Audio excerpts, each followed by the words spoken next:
Assalamualaikum warahmatullahi wabarakatuh. Saya Kaisa Nurul Azkia dari kelas 83 SMPN 4 Kota Tangerang. Pada kesempatan kali ini saya akan membahas tentang sistem ekskresi pada manusia. Sistem ekskresi adalah proses pengeluaran zat-zat sisa metabolisme yang sudah tidak digunakan lagi oleh tubuh. Zat-zat sisa metabolisme ini diantara lain seperti gas karbon dioksida, limbah nitrogen seperti urea, sisa perombakan sel darah merah seperti bilirubin, sampai kelebihan zat seperti kelebihan air, yang bisa dikeluarkan diantaranya melalui keringat dan juga urin. Pengeluaran zat-zat tersebut bertujuan agar zat-zat sisa dalam tubuh tidak meracuni organ lainnya.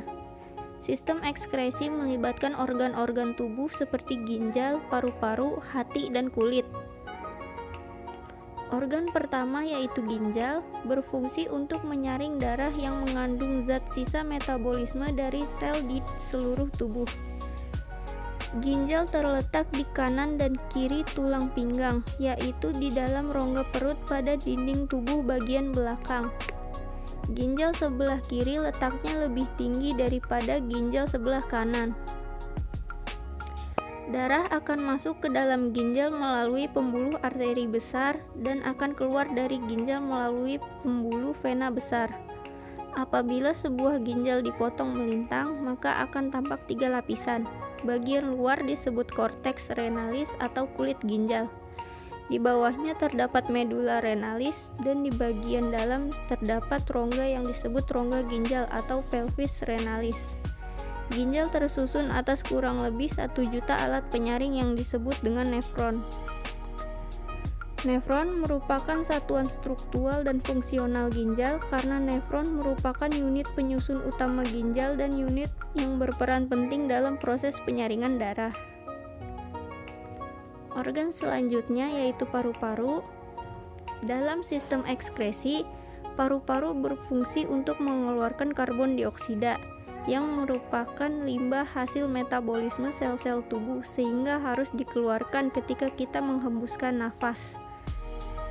Ketika kamu menarik nafas, oksigen akan dibawa masuk ke dalam paru-paru dengan melewati beberapa saluran pernafasan, mulai dari hidung, lalu faring, laring, trakea, bronkus, hingga sampai di paru-paru.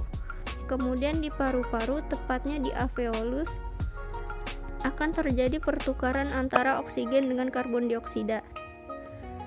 Oksigen akan dipindahkan dari alveolus ke peredaran darah untuk selanjutnya diedarkan ke sel-sel tubuh. Oksigen lalu dipakai oleh sel-sel tubuh untuk melakukan metabolisme, sehingga sel-sel tubuh bisa beraktivitas.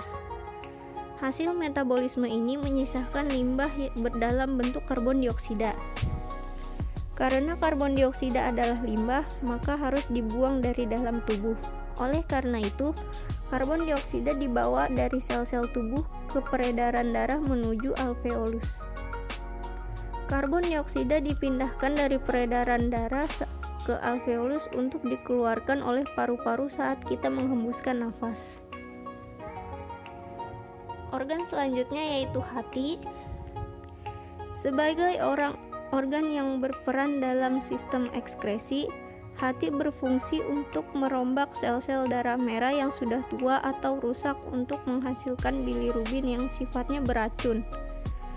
Karena beracun, maka bilirubin harus diproses untuk bisa dikeluarkan dari dalam tubuh. Salah satunya yaitu dikeluarkan bersamaan dengan urin. Pertama-tama, di dalam hati, sel-sel darah merah yang sudah rusak akan dirombak. Kandungan hemoglobin pada sel darah merah yang sudah rusak lalu diuraikan menjadi senyawa hemin dan protein globin. Nah, hemoglobin sendiri merupakan protein pada sel darah merah yang berfungsi untuk mengikat oksigen.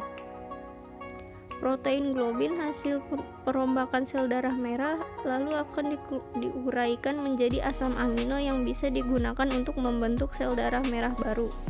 Sementara itu, senyawa hemin akan diubah menjadi biliverdin dan zat besi. Zat besinya akan dibawa ke sumsum merah tulang untuk dipakai membentuk hemoglobin baru, sementara biliverdinnya akan diubah menjadi bilirubin. Fungsi organ yang terakhir yaitu kulit. Fungsi kulit sebagai organ sistem ekskresi adalah untuk mengeluarkan keringat yang mengandung kelebihan air, garam mineral, maupun sedikit limbah nitrogen seperti urea yang dapat meracuni tubuh. Keringat biasanya keluar ketika kita melakukan aktivitas seperti berolahraga atau saat kita sedang kepanasan. Kulit sendiri terdiri dari atas dua lapisan utama, yaitu lapisan epidermis dan lapisan dermis. Lapisan epidermis merupakan lapisan kulit paling luar yang tersusun dari sel-sel epitel yang tersusun rapat dan mengandung senyawa keratin. Sedangkan lapisan dermis adalah lapisan yang terdapat di bawah lapisan epidermis. Pada lapisan ini terdapat otot penggerak rambut, pembuluh darah, serabut saraf, kelenjar minyak yang berfungsi menghasilkan minyak pelumas kulit, dan kelenjar keringat yang berfungsi untuk menghasilkan keringat. Demikian yang dapat saya sampaikan, kurang lebihnya saya mohon maaf. Wassalamualaikum warahmatullahi wabarakatuh.